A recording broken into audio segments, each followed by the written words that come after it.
This is unbelievable. 我们家的保险公司跟我们解约了，然后他们解约的原因，我说你们都不相信。他们说从2018年4月我们跟他们签约以来，我们签的是家庭财产保险合同。他从那个时候一直到现在，我们家丢了2辆自行车，总价值在1978欧元。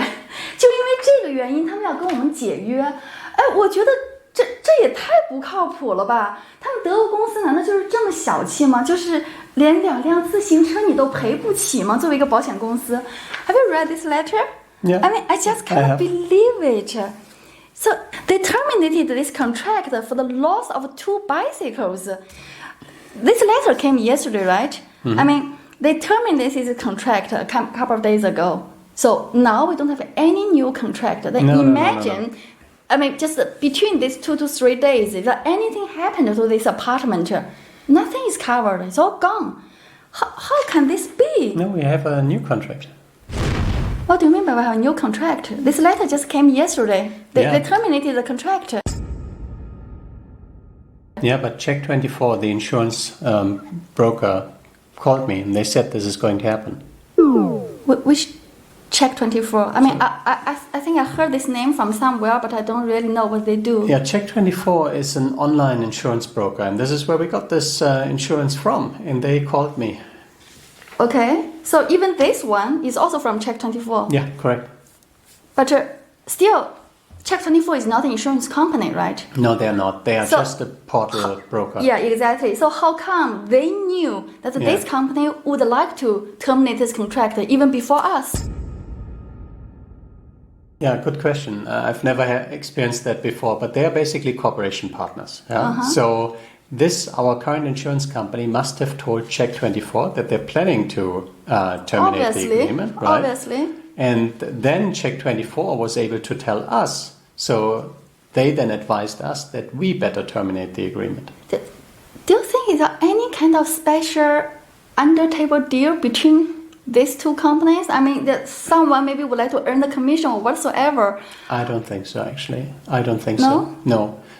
I think it's just a way how, Check24 can advise us as their customers, and that's to our benefit. Right, because just now you mentioned that Check24 approached us and consulted us to terminate this contract. Exactly. From our side. Exactly. First. Yeah. And they offered a new insurance contract with a different insurance company. Yeah, but what was the reason for that? Why should we terminate this contract first? Because it's better in the future. We can always say we were not terminated by an insurance company, because that looks bad for us, because no one knows why an insurance company terminated our contract. Maybe they think we committed fraud, we did something else that was bad. So Okay, I got it. Okay, I see. Okay, so basically it means this insurance contractor was terminated by us. Exactly. Okay. Now I feel much better. Can imagine. So we have a new contract as well now, right? Yes, exactly. And the new contract is the same condition, exactly the same like this one, or with a higher insurance fee? Yeah, it's almost exactly the same, which I was also surprised about, because I thought I already found a good deal with this insurance company, but the new insurance company is almost the same annual fees. Okay, I see. However, Check24 told me that now we have a smaller pool of insurance companies who we can choose from. What does this mean? Well, it means that, Because of this kind of black history. Exactly, because we've had 2 insurance claims now, which I think is not unusual in Frankfurt. Exactly. So, but because we have a history of certain events happening, not all of the insurance companies are now willing to insure us. Speechless. Okay, you know what? Why not you just take the chance and tell us, just in daily life, a normal German family, what kind of insurance they buy for themselves? I don't know if you know, but at least I know that Germans, they are really very well known for buying all kinds of insurance against the risks. They are really not fond of risks. Like the person here. I mean, his risk appetite is 0. It's minus, right? Okay, so you can tell us, the insurance for a typical German family. Sure, I'm happy to do that. And maybe we use our family as an example. As you like. First thing is term life insurance. Okay. So in our family, for example, we have 3 different term life insurances with 3 different insurance companies. Why 3? We have 4 people at home. Yeah, but they're all 3 on my name in case I die. And it's 3 different insurance contracts and companies because they are quite old now, I think almost 20 years. But when I initially, or 15 years, so when I initially got these contracts, the reason was to spread the risk in case one of these insurance companies has trouble. You mean you bought 3 insurance company, 3 insurance contract, Yeah. all for yourself? Right. Jesus. I mean, why is that? I'm sorry. This is even new to me. I have no knowledge about this, seriously. Well, again, Is it really necessary? it's not 3 life insurance honestly, contract. 3 is not necessary, but maybe better to have 2. I told you, Yeah. risk appetite minus. And my reason at that time was that I wanted to spread the risk if one of them gets into trouble. And the other reason was if one of them is increasing the rates over time, then I still have the other ones and they're not behaving in the same way. But actually, I mean, this is for sure above the average, even for German, right? yeah, for sure. So don't do that. One insurance company, one insurance policy is enough. I don't think that sure we need you to tell us this. Exactly. Okay, so yeah. let's move on. Next one is disability insurance. Okay. Yeah, so disability Yes. insurance is if I can no longer do the job that I'm currently doing. Let's say, for example, I have a burnout, I'm really stressed at work, I have psychological problems, I can no longer do the job I'm doing, then the insurance would basically pay the wages that I'm losing out on. I see. Okay. Yeah. Next one is accident insurance. So if I have an accident, let's say, for example, I have a skiing accident, and first of all, I have to be flown to a hospital, surgery, all these things, and then later maybe I cannot drive a normal car anymore, car has to be modified, and I can no longer do the job I'm currently doing, then that's paid, or at least to some extent is paid. Right? So I understand that is because of the accident, so you cannot really lead your normal life and also create some extra cost. Right. And meanwhile, you cannot really earn exactly the same income like before. Correct. And this part will be covered by the insurance. Yeah. So what is the difference between this one and the second? The difference Insurance. is this accident insurance pays if there's an accident. Yeah. But if, for example, I just get a really bad illness, then it's not paying because that's not an accident. But the first one I mentioned before, the disability insurance, is paying, for example, if I get a very bad illness, then it's paying. Okay, I see. But okay, understand. And all these 3 you bought only for yourself, but not for the rest of us.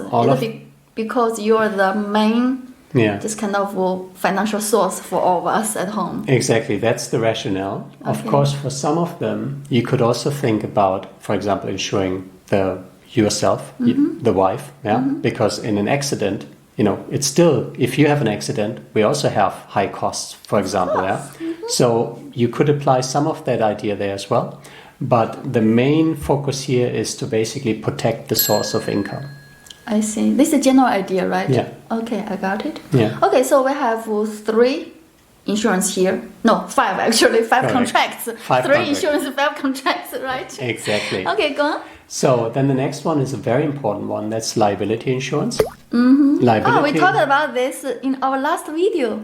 The egg. Exactly. But it's slightly different because the egg, they threw it on purpose, right? So then the insurance would not pay. So do you confirm this point? 100% sure. Okay, so liabilities. Because I thought the fault is fault, no matter with intention or without intention. No. The insurance is not paying if you do something intentionally. Okay. It's only paying if it's an accident. So, for example, we had this when we were in our holiday home. Over 2 years ago, we were skiing. Right. He put you, right? He put a very hot saucepan on the kitchen table, which he should not do, and that make just kind of a damage on the kitchen table.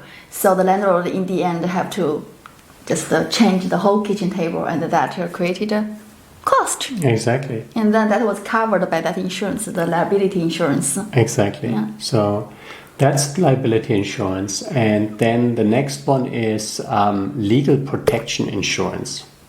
So legal protection insurance is basically, it's covering the costs of lawyers and of courts. Do we have that? If we have a lawsuit, yes, we have that.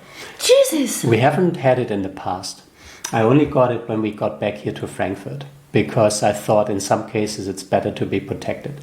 So for example, it's protecting us in case we have a lawsuit with our landlord. It's also protecting us in case I have an issue with my employer. It's also protecting us in case we have a lawsuit with someone else.